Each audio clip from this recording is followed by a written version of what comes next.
What's going on, people? Welcome back to another episode of the Minted Minds podcast. Today's a special one. I'm doing something a little bit different with this episode.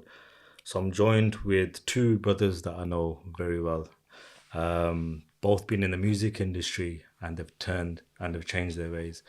So I'm joined with brother Ghazi. Ghazi, welcome to the podcast. Thank you very much, my bro. And I'm here with brother Kruze.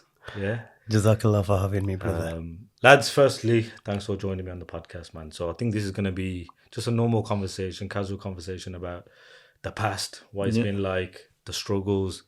So let's just get it started, man. So you've both been in the music industry, but it's both been very different, I'd say, from what I know anyway. So firstly, I think the audience would probably want to know is why did you get involved in music in the first place? At what age did you get started? So Ghazi, I suppose we'll start with you, my bro. So I got into music when I was about 13, 14. And it was just a thing where we started clashing, like rap battles and stuff. Okay. And it was me, my brother, one of my mates and my cousin. And literally got into it out of nowhere, to be fair. We just thought, let's start clashing, let's do some tracks and stuff. Was it like the cool thing to do? Nah, not for Pakistanis at the time. So what year are we talking now? We're talking probably 04, 05. Okay.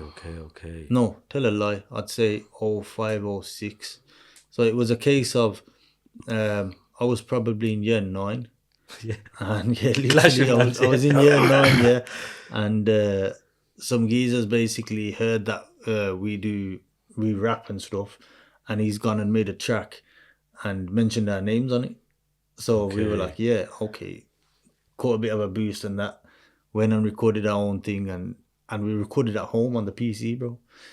Just like that, you get it sent back. And obviously I went to Wash Leave school, so everyone was like, oh, yo, sick, this, that. It got caught a bit of a hype and stuff, and then before you know it, it just become a full-blown clash. Yeah. Everyone's sending for each other, and then literally just got into it like that. Where did the name come from? I know I called you Ghazi, but really you go by the name of Swoop, innit? Yeah. So again, the name come from, we were all sat there and we're like, yo, we all had nicknames and stuff, but we were like, yo, what shall we call ourselves? Yeah. And then my brother and my cousin were like, yo, because I was the youngest in it. Okay. So they were like, oh, we're going to call you Lil Swoop.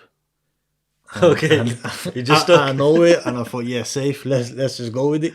Fair and that was it. enough. It just stuck. Yes. Okay, Kruze. A little bit similar to brother here, and I started around about 07.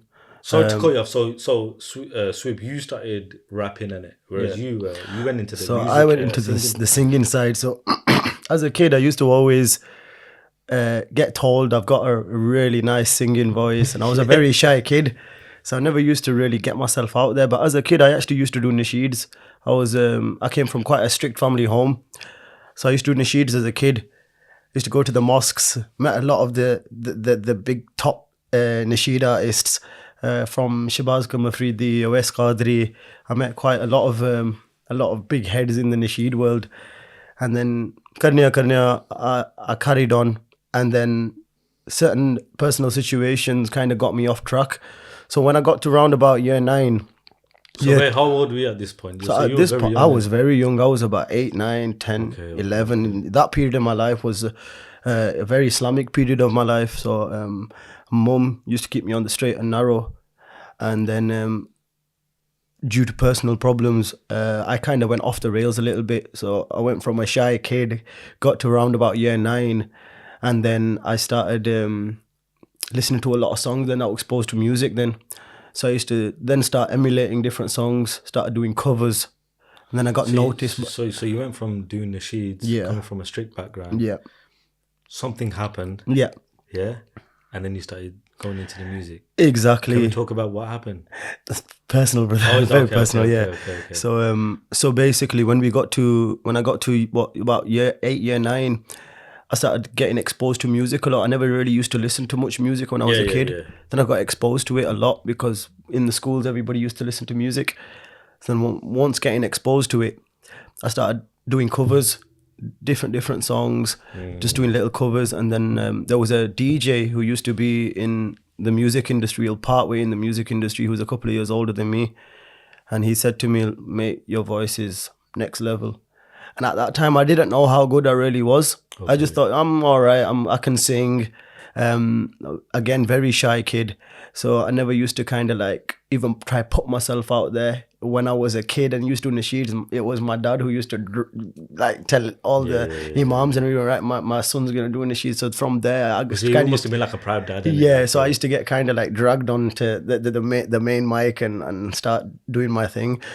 But yeah, going forward to school, when getting exposed to music, a DJ, I caught his eye, and he basically said, you've got an amazing voice. I do a little bit of work in the music industry.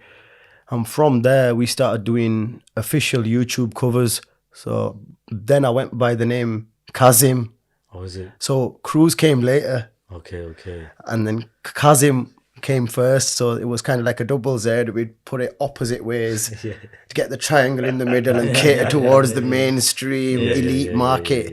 You know, try and have this aspiration of becoming a big mainstream, breaking through the music industry and these hopes and dreams of becoming a big star.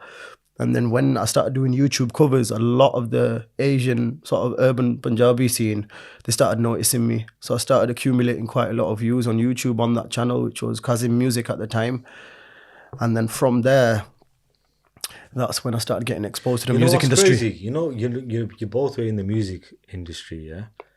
And you guys were on your way to that level where you were going to blow. Yeah. Do you get what I mean? So I've seen your music videos, and it's millions of views. Even people from like till this day are commenting under your YouTube video saying, "Oh, we need Brother Kruze back. Where's he gone? He's fell off. He's this. He's that." So, and even with you, obviously, people remember we've been on TikTok live. I remember someone coming up on the panel and he was like starstruck, bro. He was like, "Oh my God, like we're with a living legend." That was jokes. So like, you know, when you hear stuff like this and you hear people talking about your past and, you know, saying, oh my God, we're sitting with living legends, we want him back. Like, how does that make you feel, man? To be honest with you, at the time when I came out of the music scene, I used to have this temptation of going back just because of the kind of response that I used to get from people. Why did you stop? You had millions of views. You was on your way to being one of the biggest stars in the music industry. So the temptation was there. But slowly over time, that temptation started to go away because the main reason of like stepping aside was literally because there was no peace and sukoon in my life. There was no peace in my life. In that industry, it was such a fast-paced industry and it was such a fast lane. I was never home. I was always outdoors, on the roads, in the hotels, performing. And there was no real time for myself as well. And there was no sukoon at all. And then whilst I'm chasing this dream, I felt like, what's it giving me back? I'm running after it like a dog. It's like a dog chasing a bone but can't get it. And I just had to just turn away from it and just look the other way, like I don't want it no more. That's mad, you know. I can only imagine how obviously the hard shit that you were probably going through at the time. 100%. Were you something similar to you or something different? Mine was, before leaving the industry, it was one of them where it was in the back of my mind, like I'd already left the industry previously, or I'd left music and thought, I'm done with it. And then I come back to it. I think it was Bobby Friction got in touch, and he's like, "Oh, I want to interview you. I want to bring you in on the radio and etc." So at that point, we were still, I was still caught up in the roads and still doing what I used to do. You get it? So I didn't even think twice. I thought, let's go. Let's see what the crack is. I've never been on radio before, and let's see where it goes.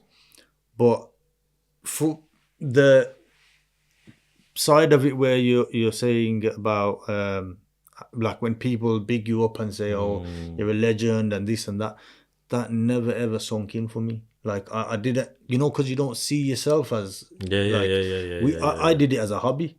I didn't do it as something I want to make money out of this, so I'm trying to blow. It was just the fun of going studio, laying something new, and every day we'd be in the studio there'd be about 10 instrumentals, and we'd write different 16s for different tracks, and it was just a case of boom, okay, let's try this, let's try that. We were making like about good 5-6 tracks a week, bro. You get it? So for me, it wasn't one of them ones where I had in my head that I'm a big deal and I'm this and I'm that. It was just literally a hobby. But what happens is when especially lads around your own age are listening to you on a track and they think, that's sick. It's the next thing to do. It's the cool thing to do. 100%. Just as young kids will look at like drug dealers driving nice cars 100%. and you've got that reputation now. Everyone knows who you are. Let's be honest. Obviously, in Birmingham, in certain areas, you grow up in these areas where you want to be that big man. Yeah. You want your name to be said on the road with respect. Yeah. And I suppose you were getting that from your music industry. Yeah. So did you think at one point like, yo, I like this, man. I like the recognition. Not even once, bro. Nah. Like I've sat with all different kinds of people, and not once have I sat in the room and thought I'm the man. You get it? Like naturally, I will show love and respect to most people I come across. So it's not one of them ones where I go in there being big headed and think, it's all about me and this is who I am and etc. You get it? So not even once, bro. It didn't never occur to me that people look up to you or people see you as he's a hard rapper and blah blah blah. It was just so this again for both of you. You can cut in whenever you want. But so like for example, so let's just go back to you doing your thing, you doing your music. What was it? Was there anything in particular that made you think, you know what, this isn't for me now, man? Because I know you mentioned, Kruze, I was chasing something that wasn't giving me anything back. And like, was there a moment specifically where you thought, you know what, lock this off, man? For me personally, it was more, I was getting exposed to other things as well as music. So music isn't just one thing. Along with music comes many other things as well. Many other sources of evil. So then not only are you exposed to music, you're exposed to drugs, you're exposed to alcohol, you're exposed to women, you're exposed to a very lavish but very devilish lifestyle. And that kind of lifestyle, even though it looks exciting, you get enticed, but when you're kind of walking through it, I look at it and I think maybe I think Allah saved me because of A, mum's prayers, and B, because of what I acquired as a child when I was involved in deen a lot more. And I think I felt like Allah Ta'ala's trying to bring me back. He's trying to bring me back and take me away from there. So the tests that I was going through at the time kind of helped me U-turn. Because I was on my way to becoming a big star through a very big label. But again, it was just, I lost love for it. A lot of leeches in the music industry, a lot of leeches who look at you and see dollar signs. They don't look at you as a human being. It's a dirty game. It's a very vicious 100%. Industry, a very cutthroat industry. You can get picked up like that and you can get dropped like that as well. Do you think it's one of them where it's just like money talks? If they can see you can make the money, 100%. They're on you in it. And then as soon as you see something go wrong, I mean, I was getting paid, but then the thing was, it was also that in the back of my mind thinking, it's haram. It's not halal, this income. And when so you were aware of this. So I'm aware of this, like in the back of my mind, this is haram money. But because of everything that's in front of me, that is becoming a blur. So the deen now is becoming a blur to me, and this lifestyle is clear crystal in front of me. This is what I want. And that's when all these things, even through the midst of going through it all, for example, when I went to America, some of the things that I saw in America was so dark in Hollywood, was so dark in certain areas where I felt really uncomfortable deep down, thinking, I'm a Muslim man. It was always in the back of my mind, but it's as if the good wolf and the bad wolf inside you are at war with each other. Okay. So that's how it felt. That's how it was for me. Two wolves inside me, one good, one bad, and they were having a war with each other. Like, nah, He's gonna make it in the industry. He's gonna get the girls. He's gonna get the money. He's gonna have the drugs. He's gonna do everything. And then the good wolf is trying to tame him, and it's vice versa. That's what it was inside. Then to having nightmares. I used to have nightmares of myself burning in a fire.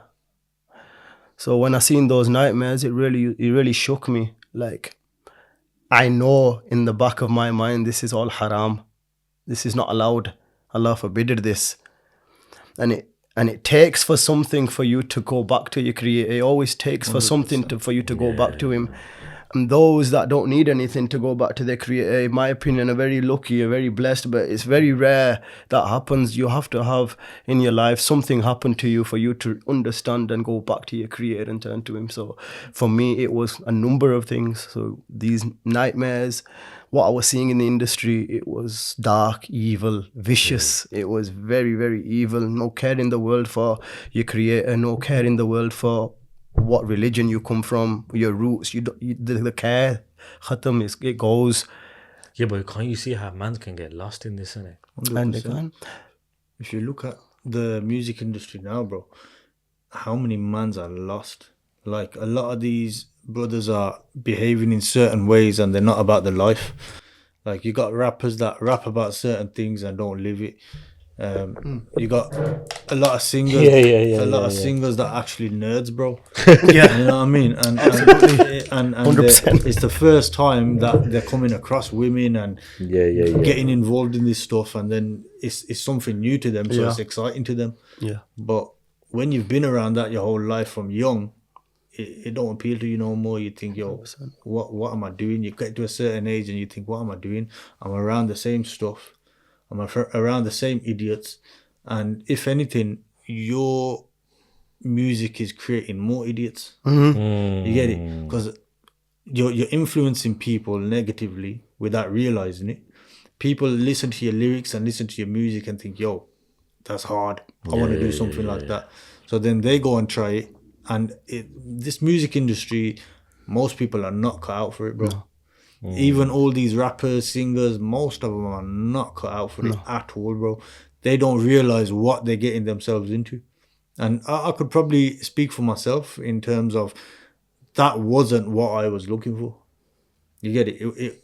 What came with the music came as sort of a shock, bro. Yeah. Because we was doing it as a hobby, and I thought, for me, it was just writing, innit? I'm writing, and then I'm going studio, I'm recording it, and then the producers would mix it in a certain way, and you think, whoa, that sounds sick, bro. Is that me? Yeah, that's it. Because, bro, reality is most man that you hear, if you hear their raw vocals, they sound shit, bro. Yeah? That's if they don't have backing on it, if they don't double up their verses, etc., they're sounding shit, bro. That's with a lot of artists, innit? The art in it is realistically the producers, bro. What 100%. The producers do, what they create out of, you give them bits and pieces, what they can create out of that is next level, and that's for majority of people. So 100%. This is what the game is, and you've got a lot of rappers who it's all fake. With the way, like, firstly the lyrics and the bars that they're delivering, they're not living that lifestyle. Secondly, the verse, if you hear them raw, the verse is not as good as it could actually be. You get it? Then you got singers, most of them using auto-tune and stuff like that, where that's not your normal voice. If you go back to real musicians who can actually sing, like, that's what a talent really is, isn't it? Yeah. In this day and age, auto-tune is the talent. Is the talent. It's the live events that expose it. 100%. It's the live events. That's the miming, all of that. Did you do any live events? I did quite a number of. I did loads of live events in the mail house and that. Yeah. But my thing was when I was in the industry, touching up on what Brother Ghazi said, I always tried to steer away from auto-tune and melodyne and all of that stuff, because we're gonna hear your voice in it. I kind of had to train myself to try and be as authentic as possible with my vocal ability, because again, I was listening to a lot of amazing productions, a lot of amazing music, but when you would listen to these guys live on a show, you can clearly tell that some of the notes that they hit in the studio are used by Melodyne because they can't hit those notes live. Yeah, facts. Or their voice will crack and break at that point. So they try and put a different spin on the live performance. And there's a lot of these big singers, bro, that they've made it big, but they can't do live performances. They can't do live for that stage, reason. yeah. Personal, like friends of mine who are big in the music industry, I liaised with them many times, and at this point they don't care because their production is like a masterpiece. So even if they don't perform live and show their vocal ability the way that it is in the studio, the reason they're not bothered is because the production's made them the money. People that are listening to the live performance, they're gonna sit there and think, well, who cares what he sounds like? He stood there. They're getting what they want He from stood it, there. They're screaming, And he's right there. They probably got some 100%. playing in the background anyway, innit? They couldn't care if he was singing Teletubbies in front of them, but he's in front of them. This is the 100%. guy that they want to be like, That's or they it. want to have. The women want to have him. The guys want to be like him. 100%. So they don't care what he sounds like. Yeah. But from an artist point of view, you look at that and naturally you'll criticize it. Yeah, no, I can see that. So you know when you were doing what you were doing, did it ever feel like what I'm doing is wrong? Yeah, there come a point where obviously I got caught up in it for a long time, and I had in my head that I want to be the hardest rapper out there, and there's no other Pakistani rappers like this, and blah blah blah. But then it come to a point where you realize that you're around this shit every day, bro. Yeah, you're around the same shit every day. It's not bringing nothing to your life. There's no positivity. It's not benefiting you, and you just think to yourself, "What am I doing?" And I come to that point where I thought I was in between, like, okay. To be fair, it was probably 4 or 5 years before I actually quit that it started coming to my head that what am I doing? I need to pull away from this. Realistically, bro, like my thing is, what I say is, bro, our grandfathers and our parents never came here and struggled and worked their asses off for us to become rappers, bro, and singers and entertainers. You get it? Real That's talk. the reality, bro. And this is what it is. Obviously, there's a lot of people in the music industry now that I guarantee you they're feeling the same, bro. But because they're tied into contracts and they're so caught up in it, there's no way out for them.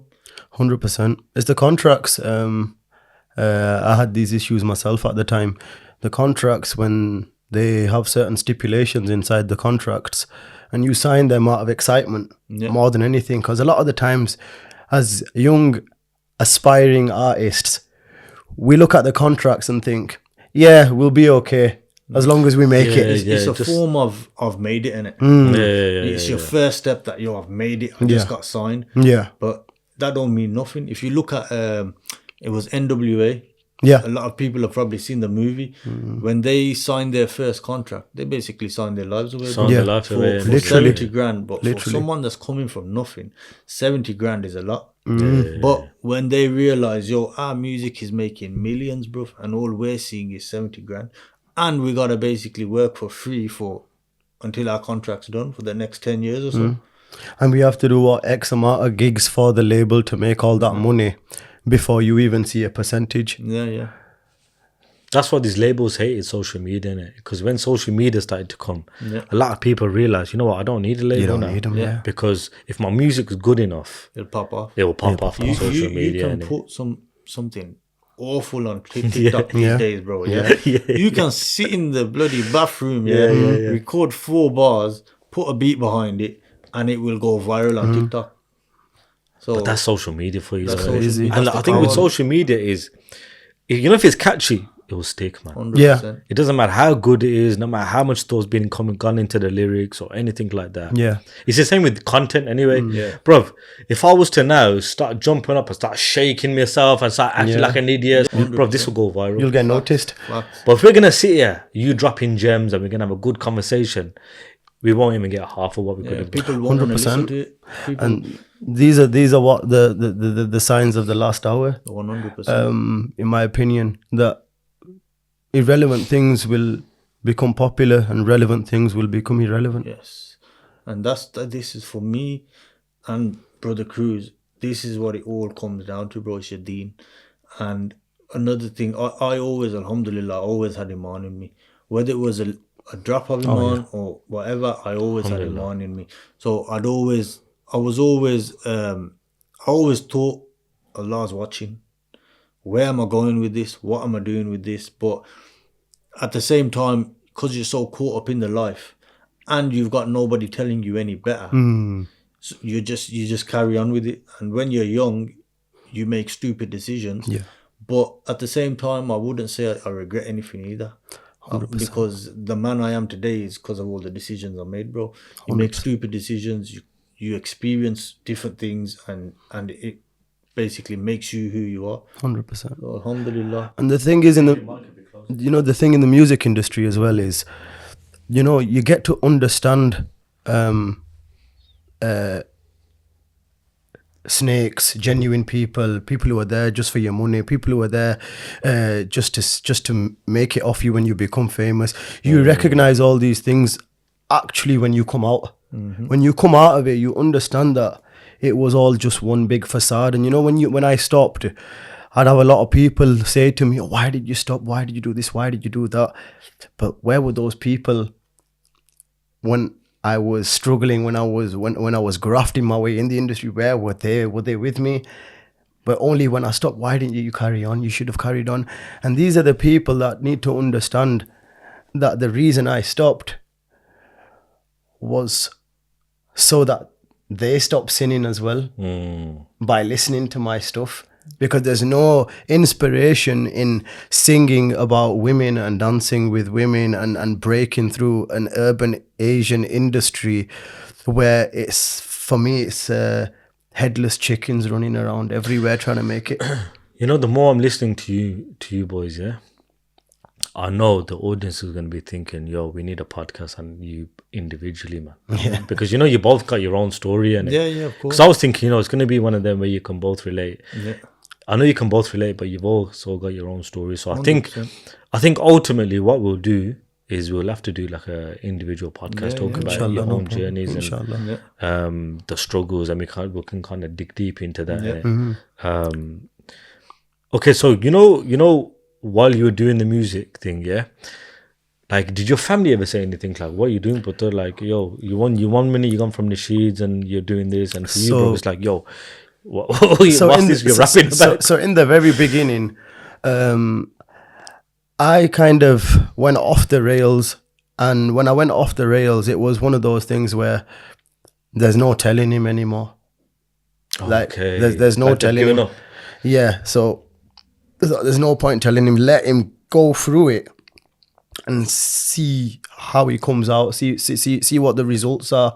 But do you think that's a good thing though? Because No, not necessarily. I It isn't. It it's isn't. a good thing. You know why? Because sometimes we have this thing, human nature in it. If someone tells you to do something, our nature tells us not to. No, 100%.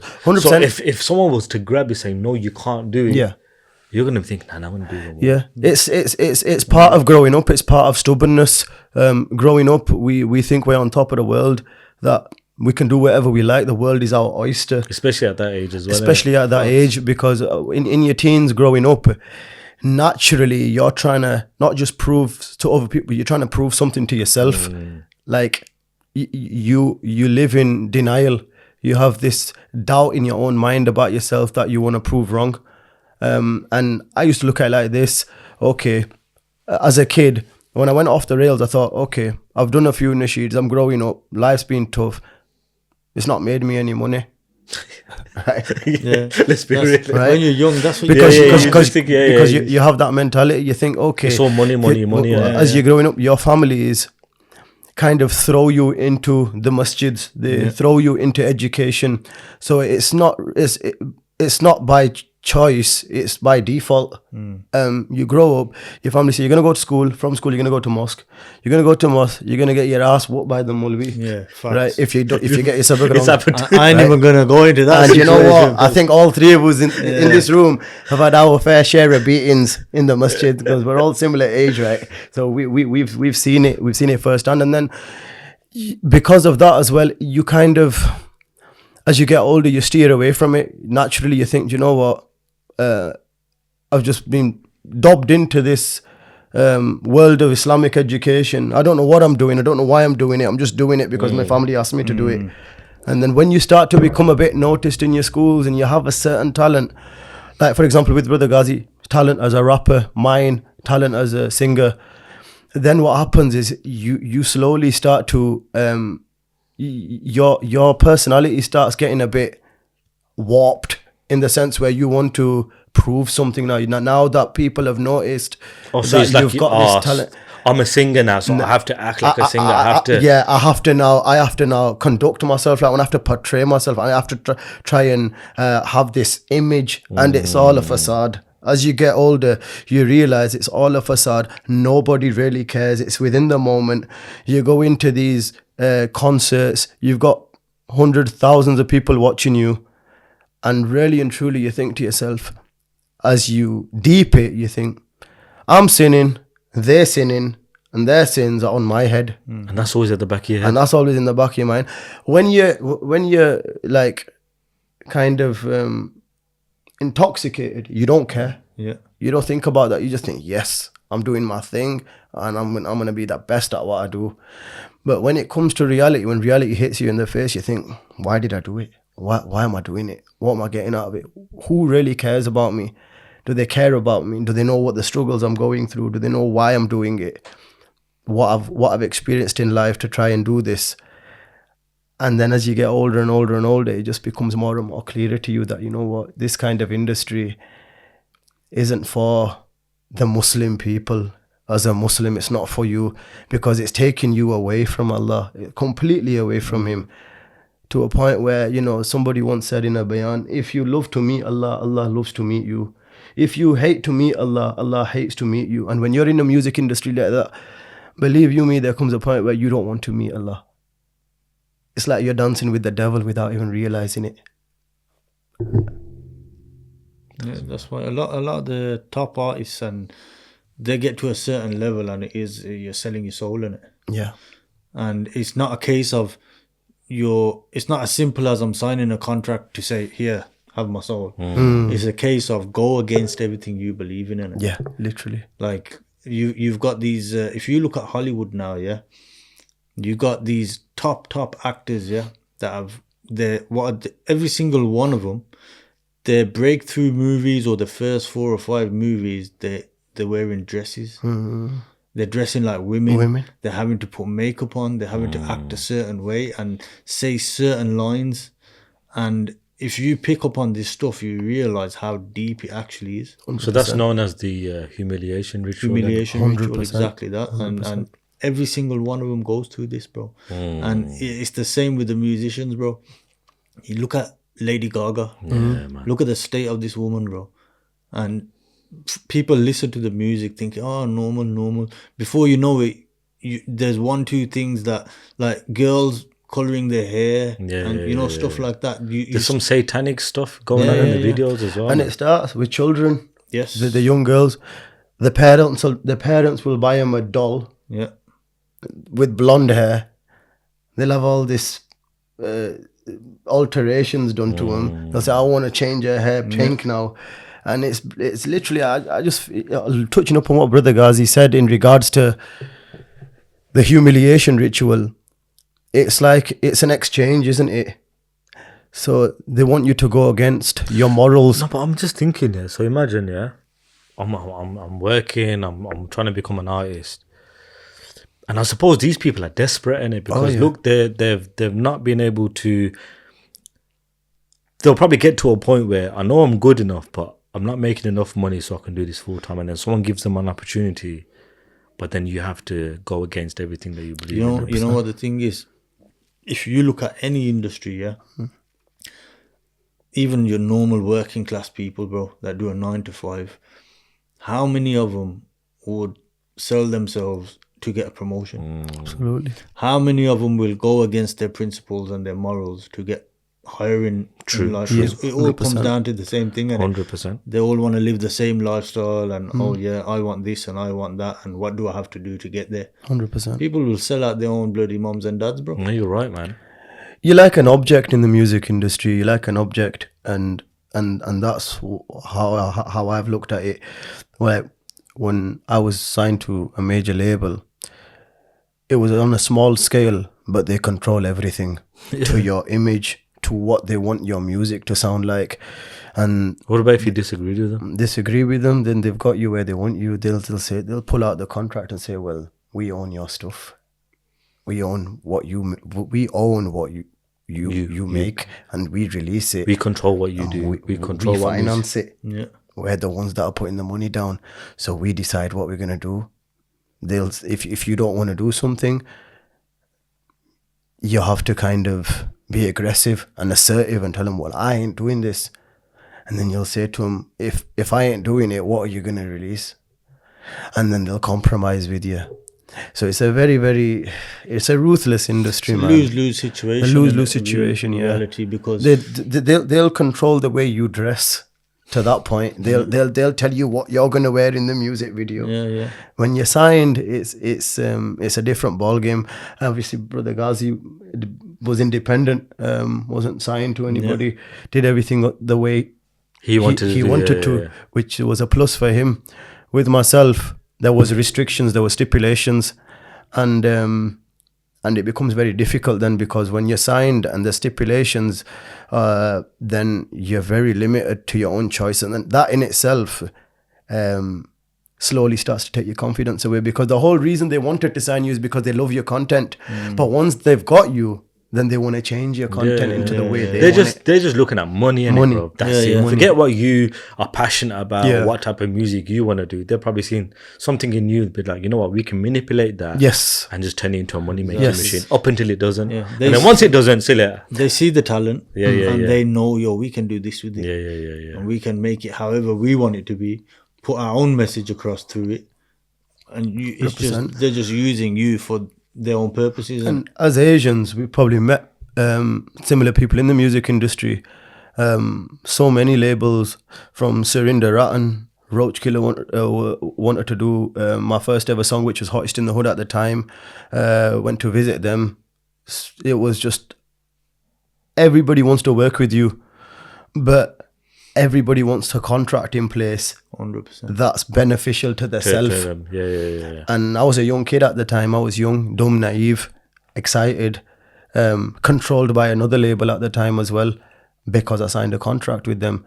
And for 10 to 11 years, the label that I in the end got signed to, they wanted to sign me from day dot. There were many labels that wanted to sign me. I've been on the Brit Asia TV, BBC Asian Network. I was on there. Bobby Friction, as you mentioned before. I was exposed to it all, even to the point where I was writing songs for a lot of the artists, big songs as well I've wrote. But in the end, you just look at the music industry as a whole and you just think, is it worth it? Is it really worth what you're putting in? Like, you're putting in so much, but your life is so busy with it that you forget about, you naturally stop living a normal life now. And if when something gets repetitive, if you're going clubbing every single day, there's going to come a point where you don't enjoy it no more. It gets boring, isn't it? Yeah, and that's the same with anything you abuse gets bad for you, bro. 100%. And with the music industry, it was the same thing. When I walked away from it, I had collabs with a lot of major artists, and to a point where the song was recorded, we'd made the videos, and I can tell you now, if we released them, they would have gone viral. And I was sat on at least 7 or 8 tracks and videos like that if we released, they would have 100% gone viral. So you're sitting on a couple of tracks now, knowing they're gonna do some damage. Yeah. So you didn't end up releasing them? Didn't release any of them, bro.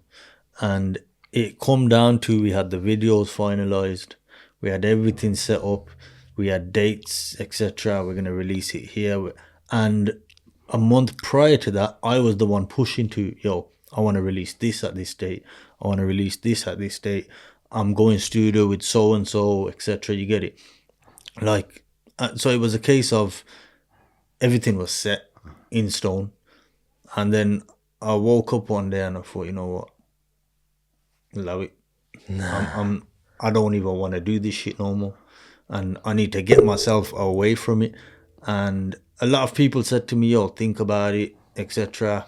And I said, nah, I've made my decision, and if I go back on it now, all that's gonna happen is I'm gonna get more popular, and then I'm gonna end up walking away from it. So before it even gets to that, I want to just knock it on the head and walk away from it now. So you knew this was going to be a crucial part in your career, innit? 100%. And it was like a make or break type of decision, innit? Yeah. If you know, because deep down you know it's wrong, and you shouldn't be in this, but 100%. You know, if I'm going to release these next couple of tracks, I'm sucked. 100. I'm sucked into this industry, and it's going to become even harder to get out. That's it. Absolutely, and, in a nutshell. And a lot of the people that the music was with are major artists, bro. They've still got a name in the industry. Alhamdulillah, they're still doing what they want to do. You get it? So it was a case of you bang two heads together, and like it's one of them ones. That is mad. 100%. Because you would have been getting paid, bro. Yeah. No, alhamdulillah, bro. I look at it like, for me, it was when I started music, it wasn't a case of money. Yours is just more like a passion, like I enjoy this. And then, you know, when I released, I think it was Brum City, When I released Brum City, we went around the whole city, And it was literally just a hobby, bro.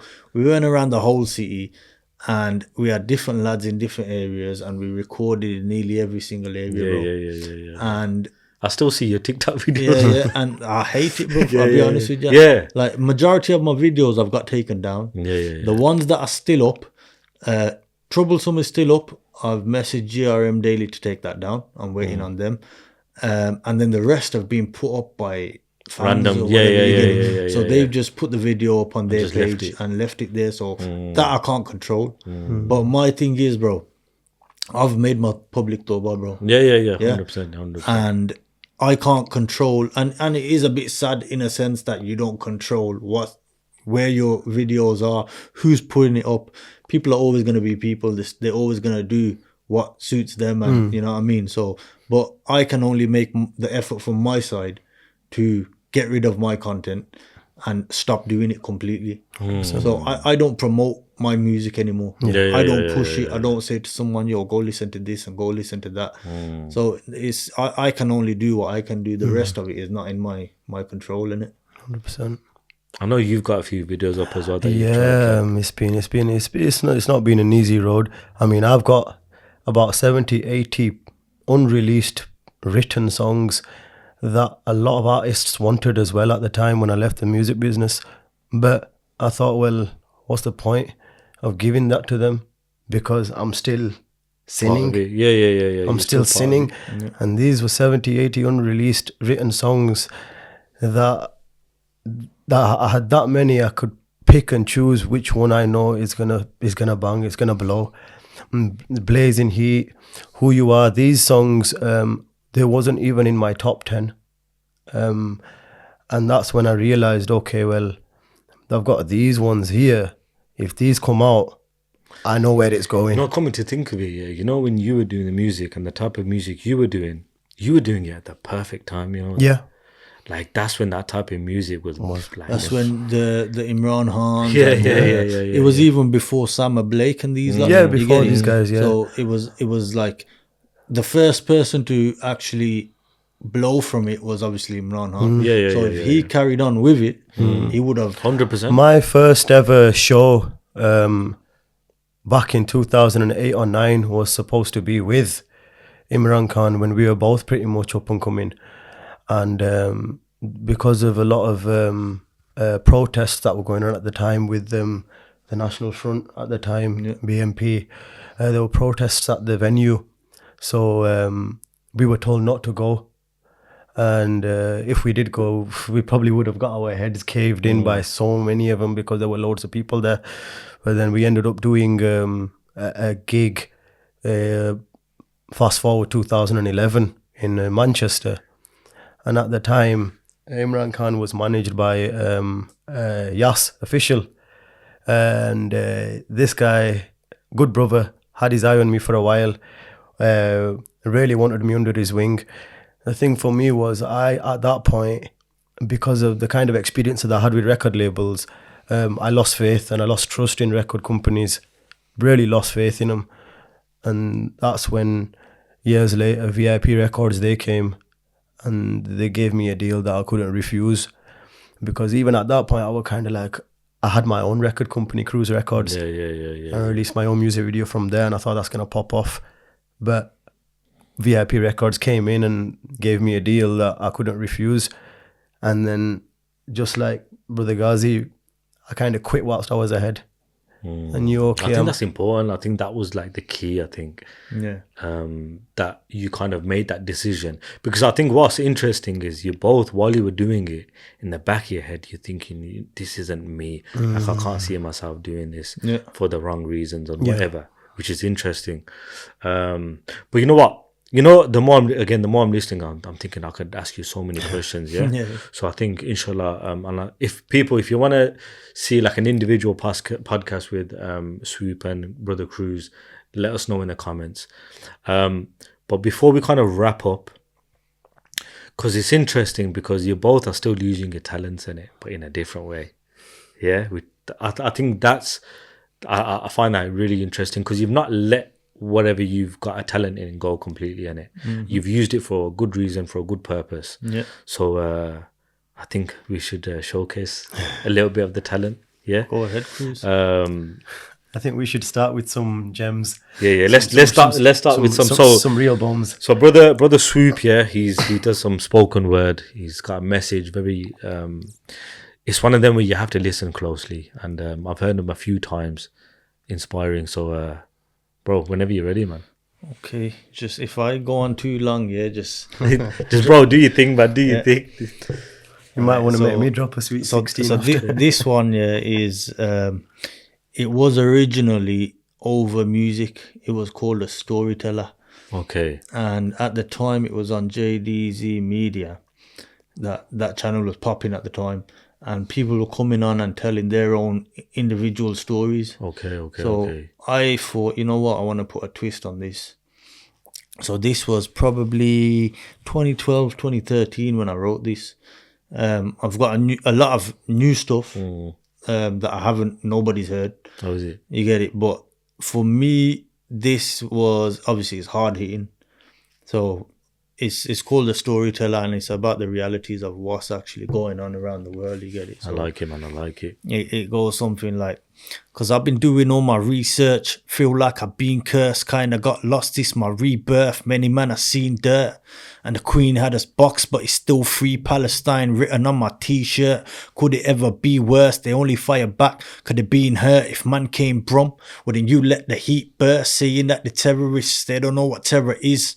Lock a man down, no real evidence. What you really know about the federal intelligence, you picked out when it's relevant. Brother, it's a bloodline. Do you research on the president? Move a little hesitant. Who started war in Iraq? Americans. And look at what they went and done in Burma. Burning all the Muslims. It's murder. The Buddhists call it ethnic cleansing. Nobody wants to take it any further. Everybody's thinking about an earner. Don't worry about the road life. Worry about the system and how the police want to burn you. Everybody's brainwashed. They got you thinking like a snake does. They do things trying to test what we're made of. Reptilian creatures not made up. And Bin Laden didn't die when they say, cause what you think they wouldn't show his brown face up. Photoshop doesn't do what the brain does. Still they're trying to break us, but yet you think you're living hard. Got your feet up on the couch while you're sitting in the yard. Ain't you seen up in Iraq, Afghanistan and Syria, my people in the dark? And free Palestine, kinda eating out the heart. I don't believe the BBC, I'm believing in the law, cause we were born in the darkest age, killing kids in the harshest ways, the way they bodied off Saddam Hussein. And I ain't saying it was right, but Iraq ain't changed. They just blast and aim.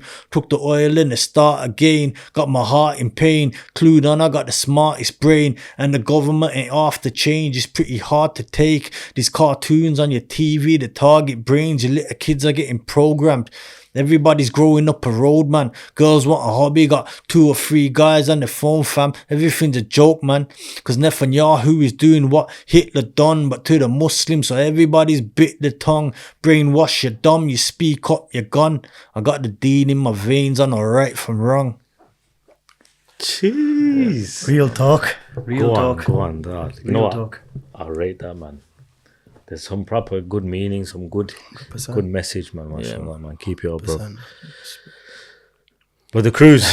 So Kruze, talk a little bit why you decided to go back into nasheeds and whatnot. So I've got to give a big shout out to brother Jabir Farouk for that, because he's the kind of brother who encouraged me to use my talent in a more positive light.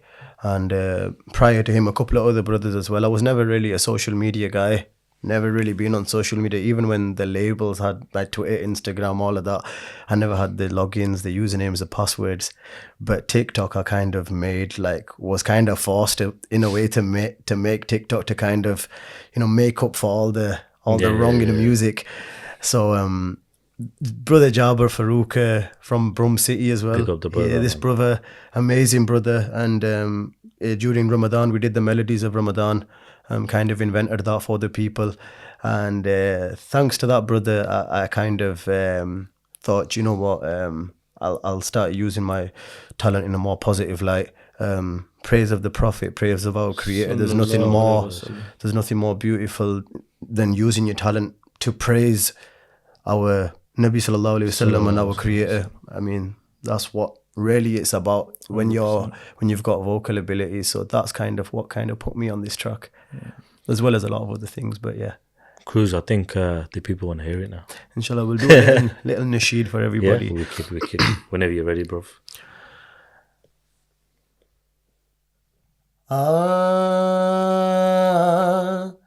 Mere Mola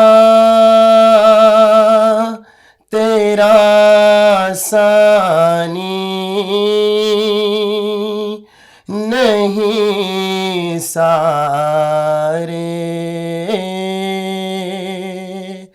zamane mein mere Mola tera sani نہیں سارے زمانے میں تو ہی ہے قادر مطلق صدا اس کا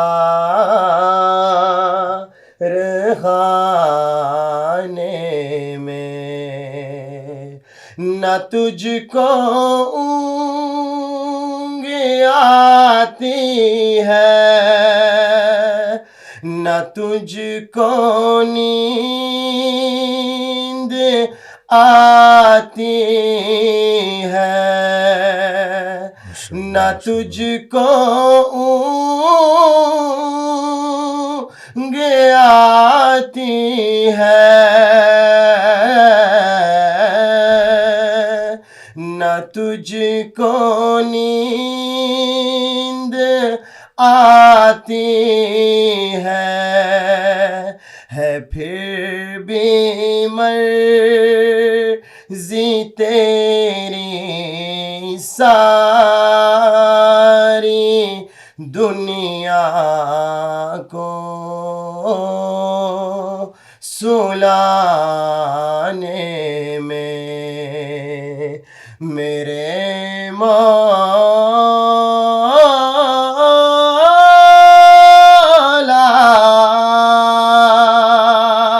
تیرا ثانی نہیں سارے